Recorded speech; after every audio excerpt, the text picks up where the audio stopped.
Umar radiallahu anhu says, when Abu Bakr became Khalifa, this is extremely beautiful by the way. I want you to actually put yourself in Medina right now. You live there, Abu Bakr is the Khalifa. He leads the Salah, he leads the prayer. He said every day after Fajr, Abu Bakr radiallahu anhu would go in an opposite direction of his house and he would go deep into the desert. I was very curious, right? What does he do out there? So Umar radiallahu anhu said, I'd watch him every single day. He'd go to Salat al-Fajr and then Abu Bakr does not return home. He just walks far away into the desert. So he said, every day I'd wonder, ila ayna yakhruj? Where does he go? Where does he go? Where does he go? He said, one day I said to myself, la atba'an. That's it. I'm going to go follow him and find out what he's doing. I just can't get over this curiosity of mine.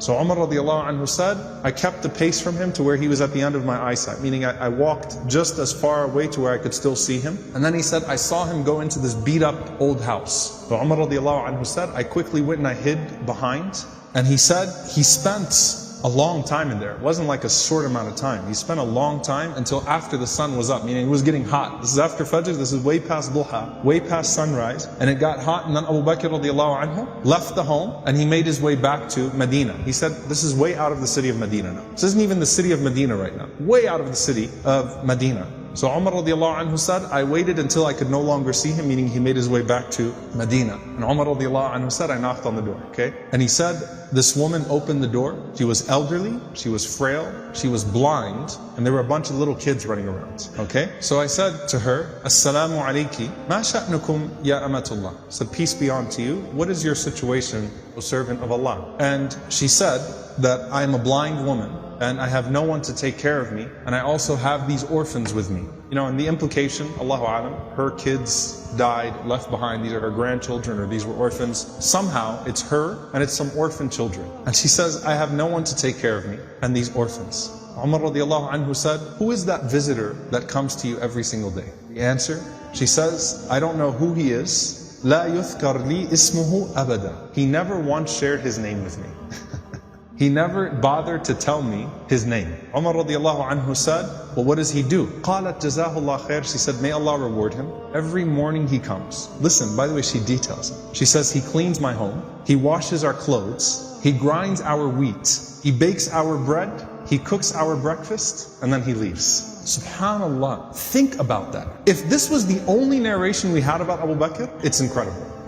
Seriously. The leader, the head of the ummah, the khalifa, the most important man in the ummah right now, with his station, with his status, and he goes out every morning to this house, and he doesn't even tell the woman what his name is. He's just consider me a secret fa'il khair, right? Just some good doer. Washes the clothes, cleans the house, grinds the wheat, bakes the bread, cooks the breakfast, and then makes his way back to govern the ummah. That is absolutely incredible. Umar radiallahu ta'ala anhu says, every single day, like, is this really what he does every single day? She said, every day, may Allah bless him. Umar radiallahu anhu said, do you pay him anything? She said, nothing. Umar radiallahu ta'ala anhu started to cry, and he said, أَتَعَبْتَ الْخُلَفَاءَ بَعْدَكَ يَا أَبَا بَكْرِ. You have exhausted every successor of yours, O Abu Bakr. You've exhausted us. Anyone that comes after you is exhausted. Because this is a standard that is impossible for us to meet. A gem here, by the way, very important. Can you imagine how many deeds of Abu Bakr that history has never recorded? You know, the books of the fada'il, the virtues of Abu Bakr, the things that he used to do. Can you imagine how many of those secrets he actually managed to hide? And why did he not think of himself too good to still do that thing? And by the way, a lesson for all of us. If you're someone who does some khair that everyone knows about, you better have some khair that only Allah knows about. Right? You better have some khair that only Allah subhanahu wa ta'ala knows about. And let it be an involved khair too. Okay? An involved form of good. Not just a secret charity. But this is something that has a spiritual reminder and effect on him too, right? Going and visiting this elderly woman and her orphans every single day and doing those things.